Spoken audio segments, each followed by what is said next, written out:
వడ్డీ లేని రుణాలతో మహిళలకు స్వయం ఉపాధి అవకాశం లభించిందని డిప్యూటీ సీఎం బట్టి విక్రమార్క అన్నారు. తెలంగాణలో ఇందిరమ్మ రాజ్యం నడుస్తుందని, సెల్ఫ్ హెల్ప్ గ్రూపులకు ఫ్రీ లోన్లు ఇస్తున్నామని చెప్పారు.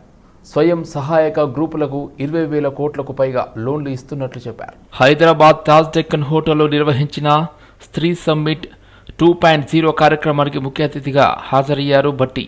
హైదరాబాద్ సిటీ సెక్యూరిటీ కౌన్సిల్ ఆధ్వర్యంలో నిర్వహించిన కార్యక్రమాన్ని ప్రారంభించిన డిప్యూటీ సీఎం మహిళా సాధికారత కోసమే స్త్రీ సమ్మిట్ నిర్వహిస్తున్నామని అన్నారు. మహిళలు అన్ని రంగాల్లో రాణిస్తున్నారని ఈ సందర్భంగా డిప్యూటీ సీఎం బట్టి విక్రమార్క అన్నారు. ఒకవైపు స్త్రీను దేవతగా చూస్తూనే మరోవైపు కంట్రోల్ చేయాలనే ప్రయత్నం తరతరాలుగా జరుగుతూనే ఉందని అన్నారు. హిందూ కోడ్ బిల్లుతోనే మహిళా సాధికారత ప్రారంభమైందని, అంబేద్కర్ వల్లే మహిళలకు హక్కులు లభించాయని గుర్తు చేశారు. మహిళలకు వారసత్వ హక్కులు లభించాయని తెలిపారు. తెలంగాణలో మహిళలకు ఫ్రీ బస్ స్కీమ్ సక్సెస్ఫుల్గా నడుస్తుందని అన్నారు. సోలార్ ప్లాంట్ నిర్వహణ మహిళా సంఘాలకు అప్పగించామని, దీంతో సోలార్ ప్లాంట్ నిర్వహణలో మహిళలకు భాగస్వామ్యం లభించిందని అన్నారు. ఇలాంటి స్త్రీ సమ్మిట్లలో మహిళా సాధికారత సాధించవచ్చని పిలుపునిచ్చారు. A commitment to the idea that she trumps through respect, equality and empowerment. Dear friends, let me begin by acknowledging the presence of distinguished guests on the dais like Dr. Banu Sri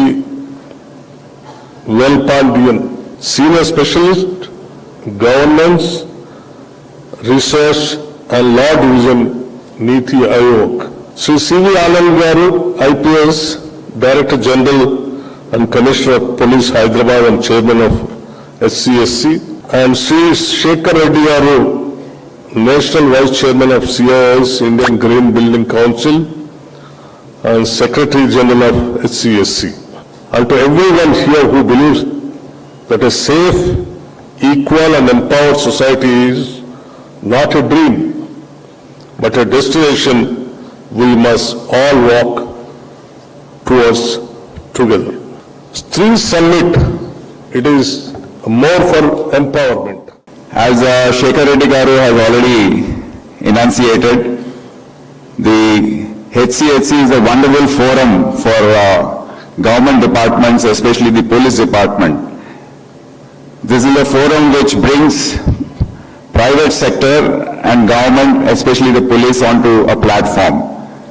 Usually we attend programs where it conducted by government departments and attended by ministers, MLAs and even private eminent personalities, or private sector functions which are attended by government officials and private CEOs and leaders. But rarely do we see such a forum where both private and government are on the same platform and they get together and take up activities. Langar house police station పరిధిలో high care హాస్పిటల్లో వైద్యుల నిర్లక్ష్యం వల్ల నిండు ప్రాణం బలైంది.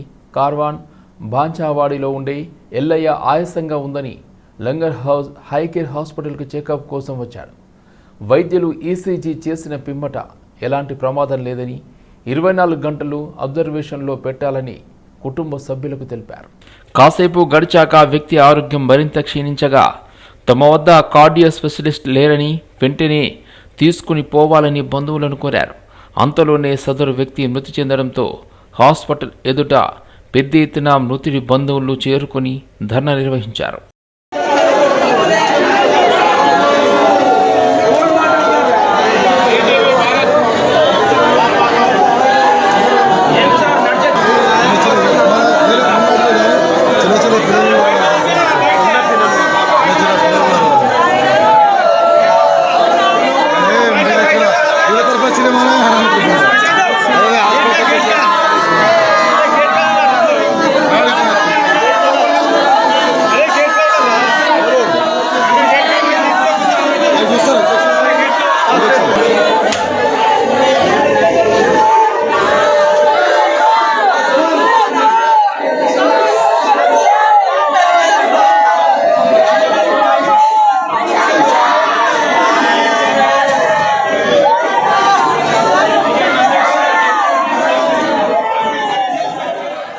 Hyderabad Chaitanyapuri wild heart క్లబ్లో పోలీసులు సోదాలు నిర్వహించారు. సమయానికి మించి పబ్ నిర్వహించి కస్టమర్లని ఆకట్టుకునేలా ముంబై నుండి యువతులను తీసుకువచ్చి యువతులతో అసభ్యకరంగా నృత్యాలు చేయించి పబ్ కస్టమర్లకి ఏరవేశారు. 17 మంది యువతులను అదుపులోకి తీసుకున్న పోలీసులు పబ్ నిర్వాహకుడు కస్టమర్స్ని అరెస్ట్ చేశారు.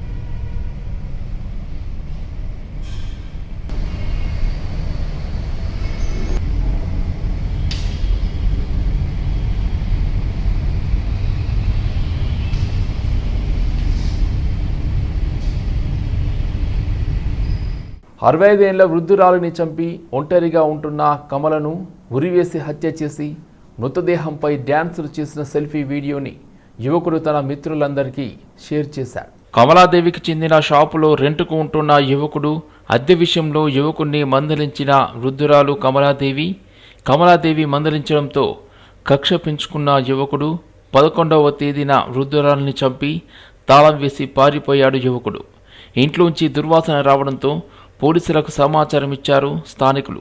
మృతదేహాన్ని రికవరీ చేసుకుని పోస్టుమార్టం కోసం పోలీసులు పంపించారు. యువకుడు పంపిన వీడియో బెంగళూరులో వైరల్ కావడంతో పోలీసులకు ఆ సమాచారం చేరింది. వృద్ధురాలిని చంపి పారిపోయిన యువకుడి కోసం పోలీసులు గాలిస్తున్నారు. అవంతి కన్స్ట్రక్షన్స్ ఇగ్నైట్ ఇన్స్టిట్యూషన్స్ ఆధ్వర్యంలో ఈ నెల 20వ తేదీన ఉదయం 6 గంటలకు మియాపూర్ రన్ 2.0 పేరిట 5 కిలోమీటర్ల ఫన్ రన్, టైమెడ్ రన్, 10 కిలోమీటర్ల రన్ను నిర్వహించనున్నట్లు నిర్వాహకులు వెల్లడించారు. దీనిలో భాగంగా నేడు సాయినగర్లోని ఇగ్నైట్ కళాశాలలో బాలానగర్ డీసీపీ సురేష్ కుమార్ కార్యక్రమానికి సంబంధించి టీషర్ట్తో పాటు మెడల్స్ను ఆయన ముఖ్య అతిథిగా హాజరై ఆవిష్కరించారు. రన్కు మొట్టమొదటిసారిగా తెలంగాణ రన్నర్స్ సహాయ సహకారాలను అందిస్తుంది అని వారు తెలిపారు. ఈ సందర్భంగా డీసీపీ సురేష్ కుమార్ మాట్లాడుతూ ప్రస్తుతం ఉన్న తమ పని ఒత్తిడితో ఆరోగ్యం పైన కూడా దృష్టి సాధించాలని అన్నారు. ప్రతి ఒక్కరూ 10 కిలోమీటర్ల పరుగు చేయడం ద్వారా ఆరోగ్యాన్ని పెంచుకున్న వారవుతారని వారు తెలిపారు. 20వ తేదీన ఆదివారం జరగబోయే రన్లో ప్రజలందరూ పాల్గొనాలని ఆయన పిలుపునిచ్చారు. 20వ తారీఖు అంటే ఏప్రిల్ 20, 2025 రోజున మియాపూర్ రన్ 2.0 పేరుతోటి ఒక రన్ నిర్వహించడం జరుగుతూ ఉంది. దీంట్లో 10K timed, 5K timed and 5K fun run ఇవి నిర్వహిస్తూ ఉన్నారు. దీనికి స్పాన్సర్స్గా Ignite Junior College and Avantika Constructions వారు వ్యవహరిస్తున్నారు. ఈ రన్ యొక్క ముఖ్య ఉద్దేశం ఏంటంటే ఎవరైతే చారిటీ అవసరం ఉన్న పీపుల్ ఉన్నారో వారికి ఈ ఫండ్స్, ఈ రన్ ద్వారా వచ్చిన ఫండ్స్ అన్నిటినీ ఆకారాశ హాస్పిటల్ ద్వారా వారికి నీడు ఉన్న వారికి అందించాలనేది వీళ్ళ యొక్క సదుద్దేశం. కాబట్టి ఇట్లాంటి సదుద్దేశంతో మళ్ళీ ఇట్లాంటి మంచి కార్యక్రమం, ఎందుకంటే నేను కూడా being a runner, I know the importance of running, I know the importance of fitness. కాబట్టి మీ అందరికీ విజ్ఞప్తి ఏంటంటే మీరందరూ కూడా ఈ కార్యక్రమంలో మీరు పాల్గొనండి. మీ నియర్ అండ్ డియర్ని కూడా, మీ ఫ్రెండ్స్ని, రిలేటివ్స్ని, మీ పిల్లల్ని, మీ తల్లిదండ్రులని కూడా పాల్గొనేటట్టు చేయండి. Good afternoon, this is Jagan మాట్లాడుతున్నాను. ఈ ఆర్గనైజింగ్ ఈ మియాపూర్ 2.0 రేస్ డైరెక్టర్ని. ఈ రన్కి పార్టిసిపేట్ చేయాలంటే మనం రిజిస్టర్ అవ్వాలి. రిజిస్టర్ కాకుండా పార్టిసిపేట్ చేయలేము. You can't enter the venue also. దానికోసం మీరు ifinish.co.in మియాపూర్ రన్ ఈవెంట్ని వెళ్ళి వెబ్సైట్కి వెళ్ళి రిజిస్టర్ చేసుకోవాలి. అందులో 5K fun run and 5K timed run, 10K timed run దేనికైనా రిజిస్టర్ చేసుకుంటేనే మిమ్మల్ని అల్లో చేస్తాం. దానికోసం మీకు ఒక టీషర్ట్ ఇస్తాం, అరౌండ్ ప్లస్ ఒక మెడల్ అందరికీ, ప్రతి ఒక్కరికి మెడల్ ఇస్తాం ఒకటి, ప్రతి ఫినిషర్స్కి. ప్లస్ అందరికీ బ్రేక్ఫాస్ట్ ఉంటుంది. డ్యూరింగ్ రన్ హైడ్రేషన్, మీకు రిఫ్రెష్మెంట్స్ ఉంటాయి, ఎనర్జీ డ్రింక్స్ ఉంటాయి. అందరూ రిజిస్ట్రేషన్ చేసుకొని ఈ ఈవెంట్లో పాల్గొనండి. Thank you. And last day of registration 16th of April. And if you more demand ఏమైనా ఉంటే మళ్ళీ రిజిస్ట్రేషన్ స్పాట్లో సాటర్డే రోజు మళ్ళీ ఓపెన్ చేసి మళ్ళీ రిజిస్ట్రేషన్ తీసుకుంటాం. రంగారెడ్డి జిల్లా రాజేంద్ర నగర్ ఎగ్జిట్ 17 వద్ద టోల్ సిబ్బందిపై దాడి జరిగింది. టోల్ సిబ్బంది డబ్బులు అడిగినందుకు జూనియర్ అసిస్టెంట్ హుసేన్ సిద్దికి అతని కుటుంబ సభ్యులు దాడికి పాల్పడ్డారు. రంగారెడ్డి జిల్లా కలెక్టర్ ఆఫీసులో జూనియర్ అసిస్టెంట్గా పనిచేస్తున్న హుసేన్ సిద్దికి తన కారును టోల్ మినహాయింపు ఇవ్వాలని కోరారు. టోల్ మినహాయింపు లేకపోవడంతో డబ్బులు చెల్లించాలని కోరిన టోల్ సిబ్బంది వాహనం ఆపినందుకు టోల్ సిబ్బందిపై ఆగ్రహంతో ప్రభుత్వ ఉద్యోగి అతని కుటుంబ సభ్యులు దాడి చేశారు. గొడవను అడ్డుకోబోయిన ఇతర టోల్ సిబ్బందిపై కూడా దాడి చేశారు. హుసేన్ సిద్దికీతో పాటు అతని కుటుంబ సభ్యులపైన పోలీసులకు ఫిర్యాదు చేశారు టోల్ సిబ్బంది.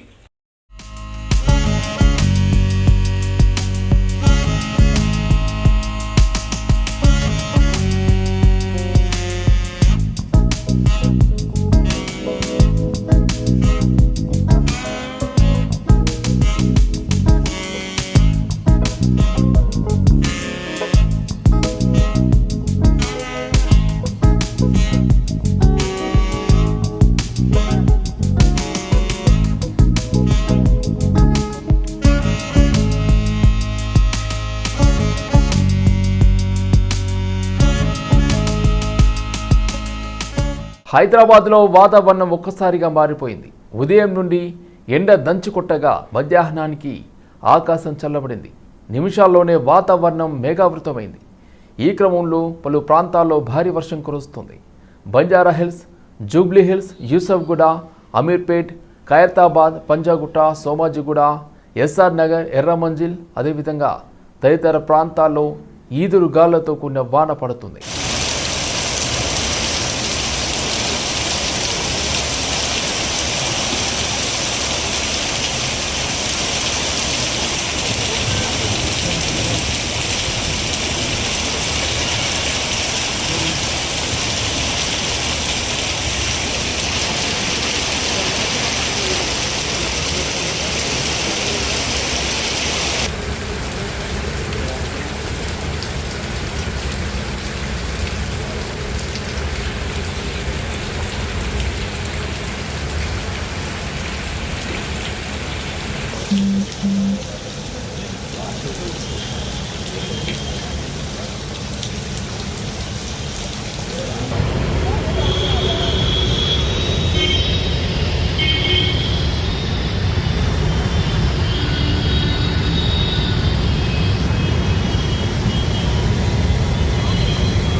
శ్రీ శ్రీనివాస అభయాంజనేయ స్వామి దేవస్థానం కమిటీ సభ్యుల ఆధ్వర్యంలో నిర్వహించే శ్రీ భూనీల సమేత శ్రీ వెంకటేశ్వర స్వామి వారి తృతీయ వార్షిక బ్రహ్మోత్సవానికి ముఖ్య అతిథులుగా రావాలని మాజీ సర్పంచ్, మాజీ డిప్యూటీ మేయర్ గారికి ఆహ్వాన పత్రికను అందజేశారు. ఈరోజు నిజాంపేట్ మాజీ సర్పంచ్ ప్రమీలా సాయిలు యాదవ్, మాజీ డిప్యూటీ మేయర్ ధన్రాజ్ యాదవ్ నిజాంపేట్లోని వారి నివాసంలో మర్యాదపూర్వకంగా కలిశారు.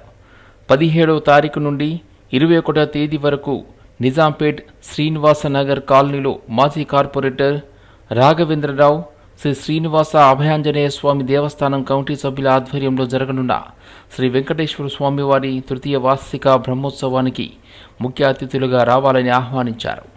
ప్రజా సమస్యల పరిష్కారమే లక్ష్యంగా కుత్బుల్లాపూర్ నియోజకవర్గం బీఆర్ఎస్ నేత షంబీపూర్ కృష్ణను కుత్బుల్లాపూర్ నియోజకవర్గ దుండిగల్ మున్సిపాలిటీ షంబీపూర్లోని కార్యాలయంలో కుత్బుల్లాపూర్ నియోజకవర్గానికి చెందిన నాయకులు, కార్యకర్తలు, కాలనీ సభ్యులు కలిశారు.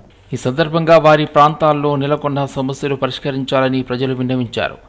వారు సానుకూలంగా స్పందించి ప్రజా సమస్యల పరిష్కారమే లక్ష్యంగా ముందుకు వెళ్తున్నామని తెలిపారు. గౌరవనీయులు మేడ్చల్ జిల్లా బీఆర్ఎస్ పార్టీ అధ్యక్షులు ఎమ్మెల్సీ సింబిపూర్ రాజు, ఎమ్మెల్యే కేపీ వివేకానంద్ దృష్టికి తీసుకువెళ్లి వారి సహాయ సహకారాలతో ప్రజా సమస్యల పరిష్కారానికి కృషి చేస్తున్నామన్నారు.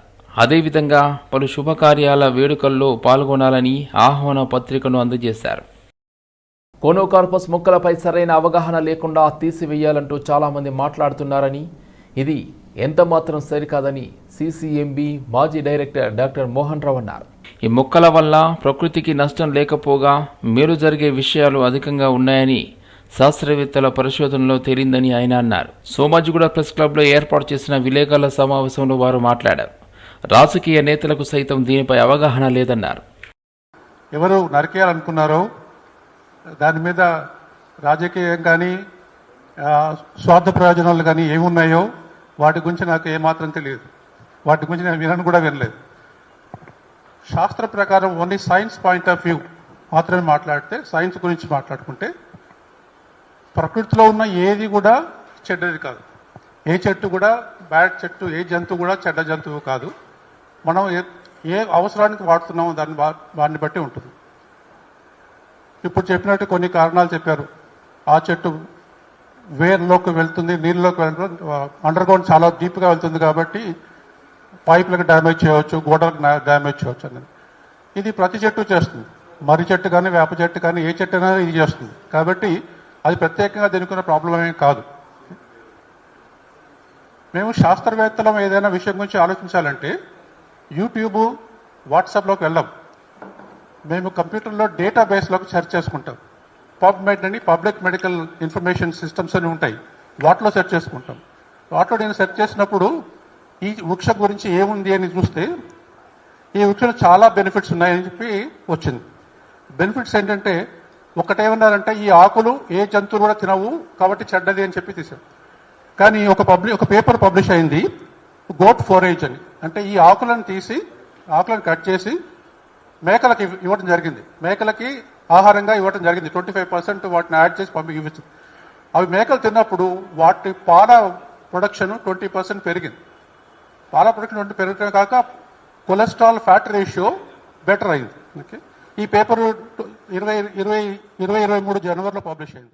చాంద్రాయనగుట్ట పోలీస్ స్టేషన్ పరిధిలో వర్షం కారణంగా చెట్టు కూలి ఆటోపై పడడంతో ఆటో డ్రైవర్కు దెబ్బలు తగిలాయి. సంఘటనా స్థలానికి పోలీసులు చేరుకుని పరిశీలించారు.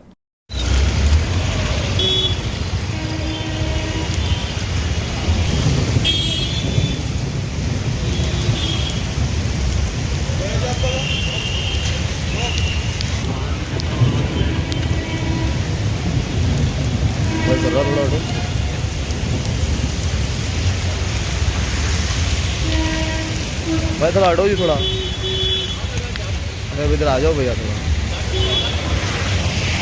अंदर ही है ना, अंदर है तो कौन?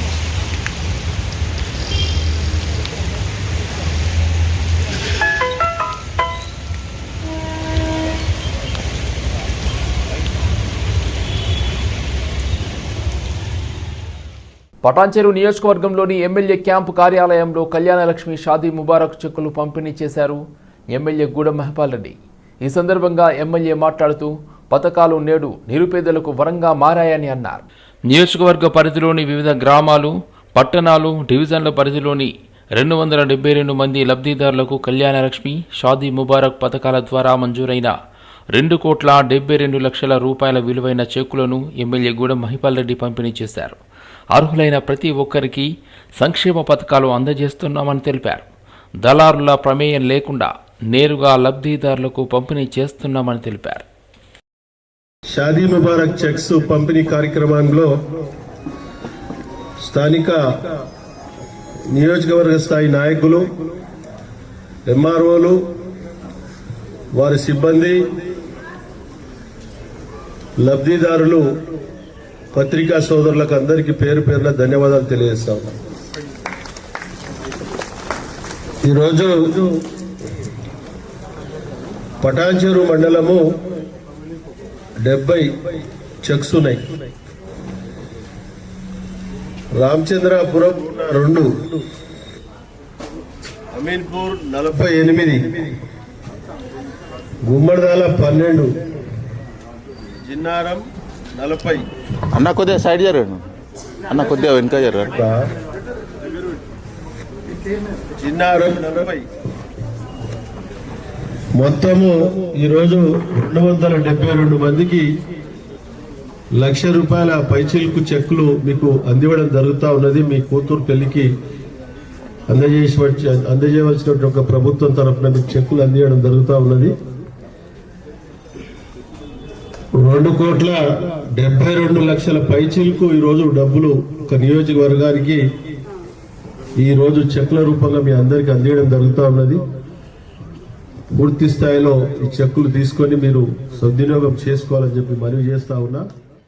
రంగారెడ్డి జిల్లా ఇబ్రహీంపట్నం పరిసర ప్రాంతాల్లో ఉరుములు, మెరుపులు, ఈదురుగాళ్లతో కూడిన భారీ వర్షం పడింది. ఉదయం నుండి ఎండ తీవ్రతకు గురైన ప్రజలు ఒక్కసారిగా వాతావరణం చల్లబడడంతో ఎండ నుండి ఉపశమనం పొందారు ప్రజలు.